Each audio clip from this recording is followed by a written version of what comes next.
Nos últimos anos, as Copas do Mundo vêm sendo selecionadas e vêm acontecendo em lugares, no mínimo, polêmicos. A gente teve a Copa do Mundo da Rússia em 2018, que teve já várias polêmicas desde a sua seleção até problemas na construção em relação aos direitos humanos, caso que se repetiu também com a Copa do Mundo de 2022 no Catar e que se seguiu também com a Copa do Mundo de 2026 nos Estados Unidos, agora mais questão de problemas políticos. Além desses três nomes, em 2034 já está confirmado que a Copa do Mundo vai acontecer na Arábia Saudita, também com uma escolha extremamente questionável e que até lá a gente vai ver muitos problemas acontecendo antes dessa Copa começar. E como eu falei, todas essas sedes têm os seus problemas, suas polêmicas particulares, desde compra do direito de ser anfitrião da Copa, como problemas com direitos humanos e até mesmo problemas políticos com questão de imigração dos países que vão estar participando da Copa do Mundo. Mas a FIFA tem os seus próprios critérios para definir quem vão ser os países anfitriões de uma Copa do Mundo. E muitas vezes a gente pode não concordar com isso. Quer dizer, na maioria das vezes a gente não concorda. Agora, apesar de tudo isso, vez ou outra a gente ainda tem uma Copa do Mundo acontecendo num país que não envolva tantas polêmicas como esses últimos aqui mencionados e que também seja um país que respire futebol, que realmente vai ter a cultura do esporte em volta de todos os jogos. A gente teve em 2014 a Copa do Mundo acontecendo no Brasil, em 2010 na África do Sul e agora em 2030 a gente vai ter uma Copa do Mundo bem complicada também, dividida em 3 continentes diferentes, mas com países que respiram futebol: Espanha, Portugal, Marrocos, Argentina, Uruguai e Paraguai. Agora, mesmo essa próxima Copa indo para países que respirem, que gostem muito do futebol, ela não deixou de ter uma polêmica por trás, porque caso você não saiba, a FIFA tem uma regra da rotatividade de confederações para garantir que a Copa do Mundo seja do mundo, que eles mesmos encontram maneiras de burlar essa regra, como fizeram com a Copa de 2030. Porque quando uma confederação recebe a Copa do Mundo, ela precisa esperar 2 ciclos para poder se candidatar novamente para a Copa. E como a próxima Copa de 2030 vai estar em 3 continentes diferentes, a gente já tem a Conmebol, a CAF e a UEFA bloqueadas de receber as próximas 2 Copas do Mundo, o que significa que em 2034 você só podia ter a Ásia ali recebendo basicamente, junto com a Oceania, e a Copa ficou com a Arábia Saudita, e então em 2038 só a CONCACAF e a Oceania podem receber a Copa e muito provavelmente ela vai voltar para os Estados Unidos. Então a FIFA criou um ciclo perfeito para colocar a Copa exatamente em quem eles querem, ficar revezando ali entre a Arábia Saudita e Estados Unidos. Mas como tá no próprio nome, a Copa do Mundo deveria ser do mundo, deveria ser uma competição que rodasse o planeta passando por vários países diferentes. A gente tem tantos países que respiram, são apaixonados pelo esporte, que nunca nem tiveram a chance de receber uma Copa, que não tem até como ficar com o sentimento de que tem alguma coisa errada, porque na verdade tem, mas não é nem esse o ponto do vídeo. Então é exatamente por isso que eu tô fazendo o vídeo de hoje. O Top Clube dessa vez vai falar 5 países, 5 candidaturas, porque algumas delas envolvem mais de um país, que eu acho que mereciam receber uma Copa do Mundo e que dariam Copas espetaculares. E é importante falar que dessa lista também eu tô excluindo alguns nomes, entre eles Japão e Coreia do Sul, Alemanha, tô excluindo também a África do Sul, o Brasil e Portugal, Marrocos e Espanha, porque são todos países que já receberam Copas nesse século e também que vão receber, né, na próxima Copa do Mundo. Dito isso, bora ver então 5 candidaturas que eu acho que dariam Copas do Mundo espetaculares, mas que estão sendo ignorados pela FIFA. Primeiro, Uruguai, Paraguai e Argentina. E eu sei que eu falei que eles vão sediar a Copa do Mundo de 2030, junto com Espanha, Marrocos e Portugal, mas eles só vão sediar um único jogo em cada um desses países para celebrar os 100 anos da Copa e depois acabou. Todo o resto da Copa vai ser lá na Europa e na África. E para mim, honestamente, é muito difícil pensar em uma sede para a Copa do Mundo, especialmente a de 2030, que não fosse mais romântica do que Uruguai e Argentina, e incluindo o Paraguai ali para ter mais estádios também. Primeiro porque a gente tá falando do continente que foi pioneiro em questão de campeonatos internacionais de futebol. O primeiro campeonato sul-americano de futebol aconteceu em 1916, 44 anos antes da primeira Euro acontecer, para vocês terem noção. E também, além de tudo isso, a primeira Copa do Mundo da história, em 1930, aconteceu no Uruguai. E o campeão foi o país de casa, foi o Uruguai. A Celeste tinha ganhado já o ouro nas Olimpíadas de 1924 e 1928, que na época eram os campeonatos mundiais de futebol, e construíram o Estádio Centenário lá em Montevidéu exatamente para poder receber a Copa do Mundo em 1930. E é exatamente por isso que eu gosto tanto dessa ideia, porque se existe um país que pode ser chamado realmente de o pai da Copa do Mundo, esse país é o Uruguai. É quem recebeu a primeira edição, é quem construiu um estádio icônico da história do futebol. Exatamente para isso, e é quem venceu essa primeira edição de Copa. Eles realmente deixaram uma herança pro futebol mundial que foi completamente ignorado pela FIFA para 2030. E a gente sabe muito bem que existem algumas heranças dos nossos pais que a gente não pode simplesmente ignorar, e não só no futebol, mas pra vida também. Uma delas é a queda de cabelo, e exatamente aí que entra a parceira do Clube do Fute, a Manual. A Manual tá com uma promoção especial de Dia dos Pais para ajudar a combater a calvície. Se você ou seu pai já começaram a perceber os sinais da calvície, a Manual oferece uma forma prática de você buscar um tratamento personalizado. Você só precisa fazer uma avaliação online gratuita, um médico então vai pegar e olhar o seu caso e, se for indicado, vai fazer um tratamento personalizado só para você, sem precisar sair de casa. Ou seja, você não vai precisar ficar comprando 300 produtos milagrosos diferentes e torcer para algum deles funcionar. Porque com a Manual você vai receber um aconselhamento exclusivo pensando no seu caso e ainda vai ter um médico que vai te acompanhar durante todo o processo. E como eu falei, ainda tem uma condição especial para o Dia dos Pais que foi prorrogada até o dia 31 de agosto. Quem fechar o plano de 6 meses vai ganhar um cartão presente de R$100 para gastar como quiser lá na Netshoes. E além de tudo isso, se você usar o cupom que está aparecendo aqui na tela, Clube do Fute, você vai garantir 40% de desconto e frete grátis, tudo isso junto. Então, se você quiser cuidar dessa herança que seu pai te deixou ou ajudar ele também a cuidar dela, você só precisa apontar a câmera do seu celular para o QR Code que está aparecendo aqui na tela ou clicar no link que vai estar aqui no comentário fixado. A avaliação é totalmente gratuita e você ainda vai poder descobrir qual que é a melhor opção para o seu caso. Então, muito obrigado, Manual, pela parceria com o Clube do Fute. Agora bora voltar pro vídeo. Como eu tava falando, Uruguai, Paraguai e Argentina deveria ter sido escolhida a sede para a Copa de 2030 justamente para celebrar os 100 anos do torneio. Mas a FIFA não quis e preferiu a candidatura que envolvia Espanha, Portugal e Marrocos, fazendo esse bem bolado todo para ter um joguinho que vai acontecer dentro do Uruguai, dentro da Argentina e dentro do Paraguai, para justificar a Copa dos 100 anos, justificar que depois de 100 anos o Uruguai receba novamente uma competição em casa, que para mim não traz valor sentimental nenhum ser um único jogo e o jogo de abertura lá no centenário. Para mim, na verdade, isso é uma canalice tão grande que chega até a ser cômico, pra não dizer outra coisa. O fato é que, querendo ou não, o Uruguai sozinho não teria capacidade de receber uma Copa do Mundo com 48 seleções. Já com 32, eles não teriam capacidade, pra falar a verdade, tanto pelo tamanho do país, mas isso não é tanto problema, a gente viu no Catar, mas principalmente pela capacidade dos estádios, já que a FIFA exige estádios com pelo menos 40 mil lugares. E aí, exatamente que o tamanho da Argentina ajudaria muito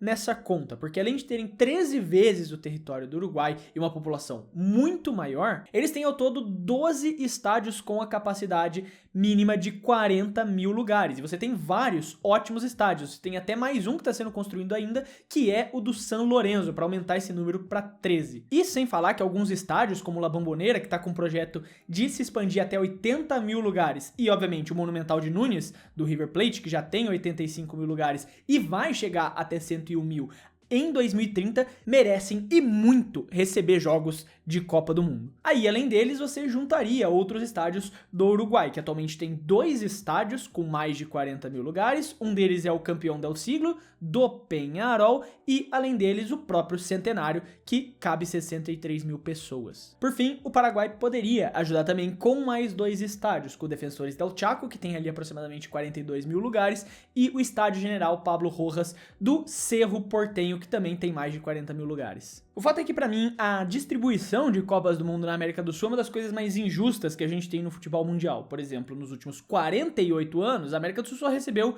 uma única Copa do Mundo, que foi exatamente a Copa do Brasil de 2014. Depois disso, o continente é praticamente esquecido pela FIFA e de vez em quando eles lembram que a gente existe e trazem uma copinha pra cá, sendo que, discutivelmente, nós somos o continente mais apaixonado por futebol, ao lado ali da Europa, empatados em primeiro lugar. Mas claro que a América do Sul não traz o mesmo apelo comercial que, por exemplo, uma própria Europa ou que uma Copa do Mundo acontecendo em países como os Estados Unidos ou os países árabes. Ainda assim, se a FIFA tivesse um pingo de alma, e a gente sabe que eles não têm nem isso, essa Copa do Mundo de 2030 era para ter sido colocada na América do Sul, especificamente na candidatura de Uruguai, Paraguai e Argentina, por conta de toda essa história, ser a Copa do Mundo de 100 anos e esses estádios já terem a estrutura suficiente para receber uma Copa do Mundo, com 12, 13 estádios que vão estar prontos em 2030 lá na Argentina, mais 2 estádios no Uruguai e no Paraguai, que dariam ali a capacidade que seria necessária para você sediar um evento desse tamanho. Mas, infelizmente, a história do futebol não é prioridade alguma para a FIFA, isso eles já deixaram claro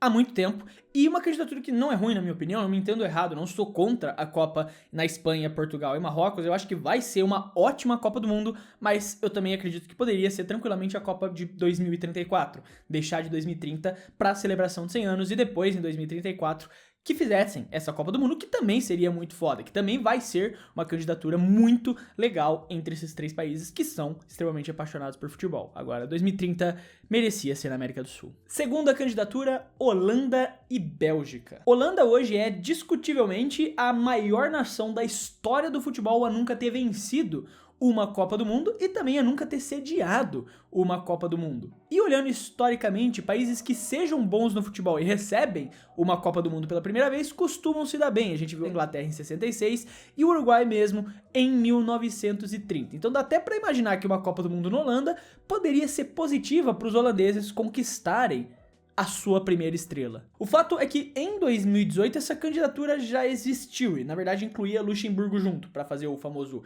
Benelux. E naquela proposta eles estavam trazendo para a mesa 14 estádios ao todo, dos quais 6 seriam construídos do zero especificamente para a Copa do Mundo. Entre eles, 2 mega estádios que seriam construídos na capital de cada um dos 2 principais países da candidatura, um em Amsterdã e o outro em Bruxelas, com 80 mil lugares em cada um desses 2 estádios. Mas obviamente, como a candidatura não foi pra frente, os estádios também nunca saíram do papel. O fato é que até 2042, quando a Copa do Mundo vai voltar a poder acontecer na Europa, tem bastante tempo para esses 2 países se organizarem mais uma vez e tentar fazer um projeto novo. Sem falar que existem alguns benefícios que compensam o fato da gente estar falando de 2 países extremamente pequenos. O primeiro deles é o fato de que alguns clubes desses países já estão reformando os seus estádios por conta própria. O Clube Bruges da Bélgica já está reformando seu estádio e vai ter uma capacidade maior do que 40 mil lugares. Um outro ponto positivo é que a gente está falando de 2 países que também são muito próximos e eles têm uma rede de trens interconectada, então o acesso de um para o outro é extremamente fácil, o que facilitaria também questões logísticas e viagens entre os jogos. Pensando no lado dos torcedores, em questão de transporte, em questão de facilidade de você conseguir ir de um jogo para o outro, essa seria uma das melhores Copas do Mundo da história, talvez perdendo só mesmo para a Copa do Catar em 2022, porque a gente está falando realmente de um país muito pequeno. É só lembrar a quantidade de vídeos que teve naquela época de criadores de conteúdo fazendo desafios de tentando ver vários jogos ao mesmo tempo, no mesmo dia, no caso. Mas a verdade é que essa candidatura ainda teria um pequeno problema, que é mesmo com as reformas que estão acontecendo, a candidatura da Bélgica e da Holanda ainda não teria a quantidade mínima de estádios suficientes para a Copa do Mundo. Porque, como eu estava falando, a FIFA exige estádios de no mínimo 40 mil lugares, isso os 2 países têm, porém, além do mínimo de 40 mil lugares, a FIFA exige que toda a candidatura de Copa tenha pelo menos 2 estádios de 60 mil lugares e pelo menos um estádio de 80 mil lugares. E hoje os 2 países não têm isso. Porque no momento da gravação desse vídeo, apenas 3 estádios nesses países têm mais de 40 mil lugares. O King Baldwin Stadium, que é o estádio da seleção belga, com 50 mil lugares. A Johan Cruyff Arena, do Ajax, com 55 mil lugares. E o De Kuip, que é o estádio do Feyenoord, com 47 mil lugares. Eventualmente, quando a construção do estádio novo do Clube Bruges terminar, ele vai ter mais de 40 mil lugares e esse número vai subir para 4. E a gente sabe também que o governo holandês e o governo belga não é muito de ficar jogando dinheiro em projeto de vaidade, o que dificulta um pouco mais. Mas ainda assim não é um obstáculo intransponível, visto que em 2018, na candidatura conjunta, eles já estavam pensando em fazer isso. A gente está falando de 2 países extremamente ricos, organizados e que têm a capacidade de investimento para fazer, só precisam de uma vontade política. E além de todos esses fatores, a gente também está falando de 2 países, especialmente a Holanda, que são apaixonados por futebol. É só ver a torcida holandesa nos jogos, que eles têm o famoso poropopó holandês, que os torcedores também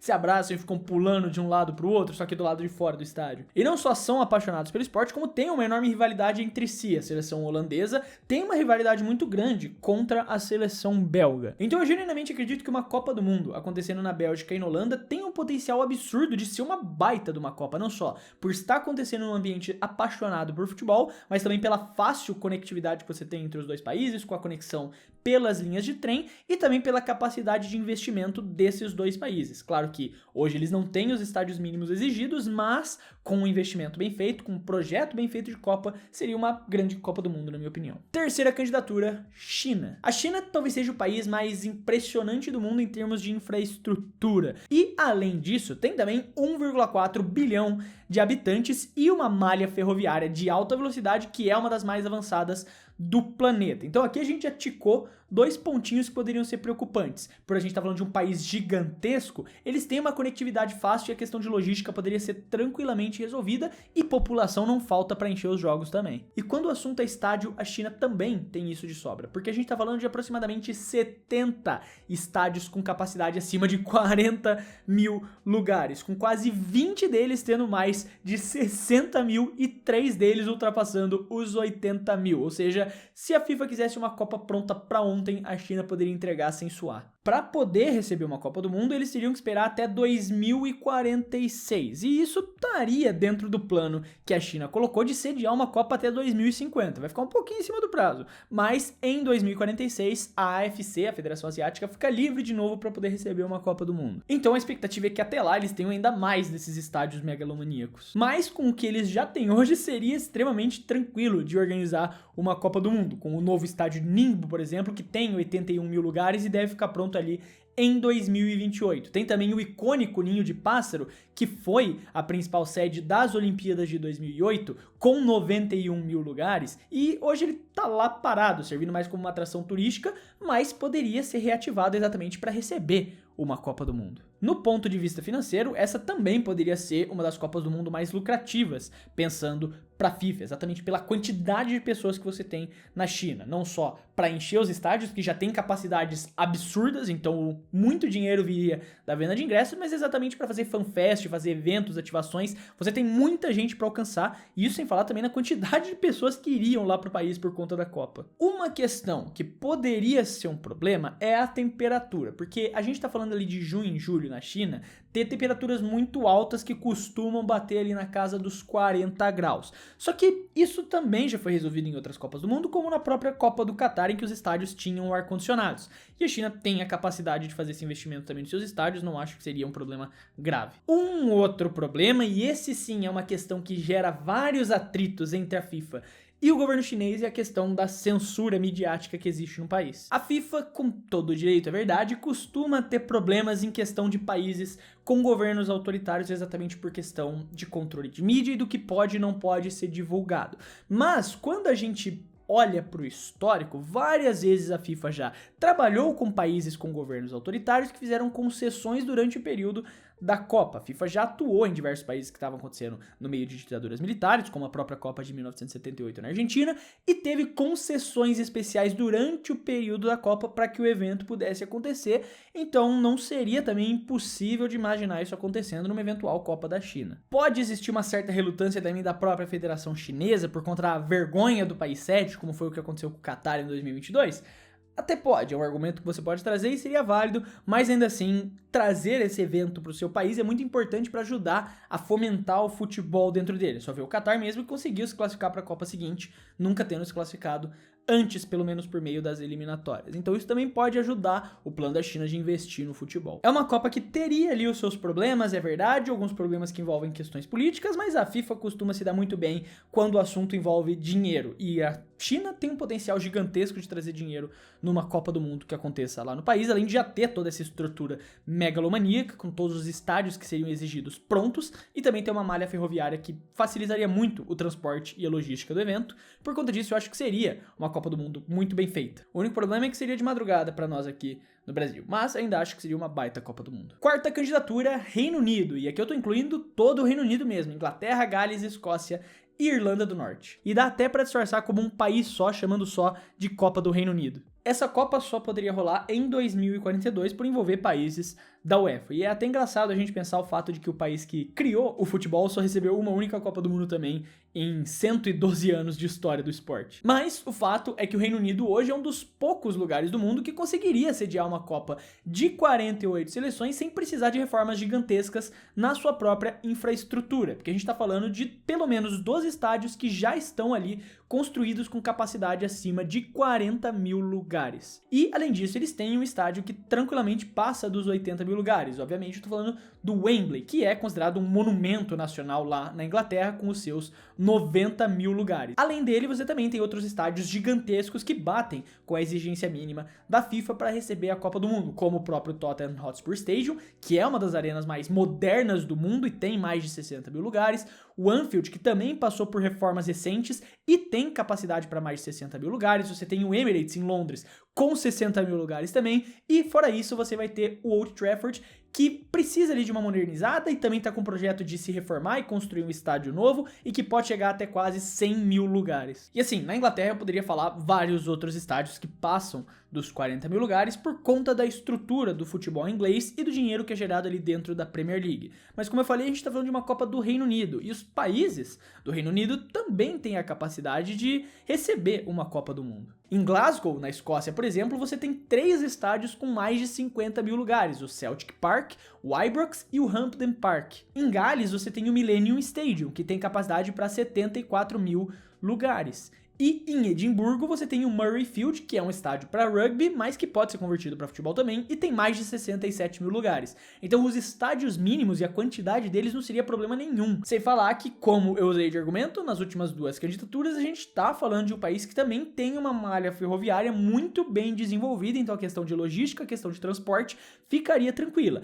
E também dá para discutir que a gente está falando de um dos países mais apaixonados por futebol do mundo. E aqui eu estou englobando praticamente todo o Reino Unido, mas principalmente a Inglaterra e a Escócia nessa questão. E se a FIFA quiser, ela pode até fazer um mix ali da candidatura que já vai rolar na Euro de 2028 e incluir a Irlanda, que tem por conta própria um estádio de 82 mil lugares. Ou seja, em questão de capacidade, em questão de potencial financeiro, o Reino Unido também é muito grande por conta desses estádios gigantescos que existem ali ao longo de todo o Reino Unido. Então, em questão de venda de ingressos, a FIFA poderia sim tirar muito dinheiro. A gente está falando, mais uma vez, de um país pequeno, então a capacidade de ativações internas lá seriam menores do que numa candidatura da China, mas ainda é um país extremamente apaixonado por futebol e que tem, como a gente viu aqui, a capacidade de receber esse torneio sem precisar de grandes reformas estruturais. Então, para mim, é até muito engraçado o fato da Copa do Mundo nunca ter voltado para a Inglaterra desde 1966. Eu sei que você pode trazer o argumento da Inglaterra ser irrelevante na questão do futebol de seleções, só ganhou uma Copa e nunca mais ganhou nada,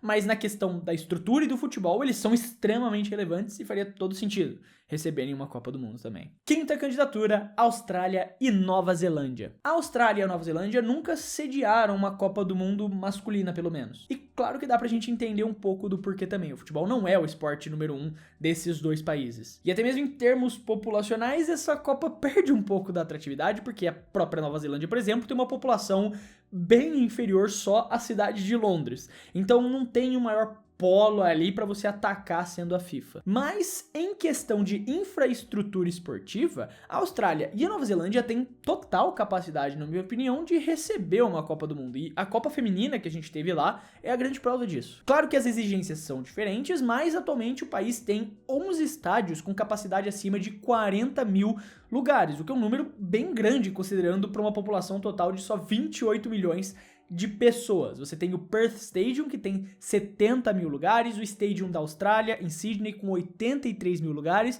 e o Melbourne Cricket Ground, que é um monstro de mais de 100 mil lugares. Mas, além de tudo isso, tem um novo estádio que está sendo construído, o Brisbane Olympic Stadium, que vai terminar a construção em 2032, obviamente, para as Olimpíadas, que vão acontecer lá na cidade de Brisbane, e tem uma capacidade para 63 mil lugares. Enquanto isso, na Nova Zelândia, você tem alguns estádios, como o Eden Park, que tem 50 mil lugares, e o Wellington Regional Stadium, que pode ser expandido com arquibancadas temporárias para atingir o mínimo de 40 mil lugares, e você bate com a cota mínima de 14 estádios de 40 mil lugares que a FIFA exige, incluindo, novamente, os de 60 mil e o de 80 mil. E um outro ponto positivo, pra falar a verdade, é a questão do clima, porque essa época é inverno lá na Austrália e na Nova Zelândia. E uma Copa do Mundo acontecendo no inverno é muito mais atrativa nessa questão de clima, de capacidade física dos jogadores do que acontecer como aconteceu no próprio Estados Unidos, que precisou ter o cooling break, ou na própria candidatura que eu falei da China,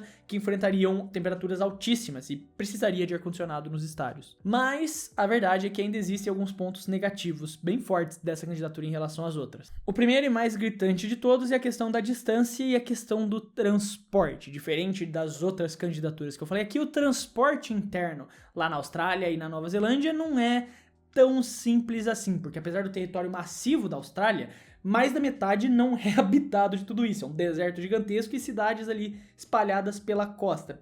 Principalmente as cidades grandes, evidentemente. Claro que você tem cidades ali mais centralizadas, mas não é tão comum assim ter cidades grandes ali no meio. E o transporte entre as cidades não é a coisa mais rápida do mundo, não é a coisa mais... Você não tem uma malha ferroviária tão bem desenvolvida, é mais ou menos isso que eu quero dizer. Você vai precisar ficar pegando voos de um país para o outro e, querendo ou não, um dos países está separado por um oceano. Então você vai ter que ficar pegando voos de um país para o outro, e se você for um torcedor, isso pode ser um pouco inconveniente, até um pouco mais caro, para falar a verdade. E para falar a verdade, a Austrália já tentou sediar a Copa do Mundo em 2022. O problema é que eles acabaram perdendo na votação para o Qatar, ainda assim de maneira bem controversa, e depois tentaram fazer uma candidatura para 2034, mas desistiram de última hora, sabendo que a FIFA já tinha vendido o torneio para a Arábia Saudita. Porém, em 2048, eles ficariam disponíveis novamente para tentar sediar uma Copa do Mundo. Eu acho que uma Copa do Mundo em conjunto da Austrália com a Nova Zelândia, se for feito todas as reformas, se for feita toda a estrutura, tem total capacidade de, nesse longo prazo, receber uma Copa e ter uma candidatura muito boa. A gente não estaria indo para o país mais apaixonado por futebol da história, mas ainda assim estaria indo para um lugar diferente. E como eu falei, a Copa do Mundo tem que ser do mundo e tem que ir para lugares que ela não costuma ir, e a Austrália e a Nova Zelândia nunca receberam uma Copa, e eu tenho certeza que teriam uma Copa muito foda se tivessem oportunidade também. Mas aí tá, 5 candidaturas que eu acho que seriam muito legais de receber uma Copa do Mundo. Eu quero, como sempre, saber a sua opinião, se você concorda, discorda, alguma candidatura que você acha que faltou, porque eu só falei 5 aqui, tem várias outras que com certeza seriam muito legais. Então escreve aí nos comentários que eu quero saber o que você tem a dizer. Lembrando aqui também que se você gostou do vídeo e quiser ajudar o clube, você pode fazer isso se inscrevendo no canal, porque ajuda muito a poder continuar produzindo todos esses vídeos aqui pra vocês. No mais, eu quero deixar um abraço pra você que ficou até aqui e até o próximo vídeo.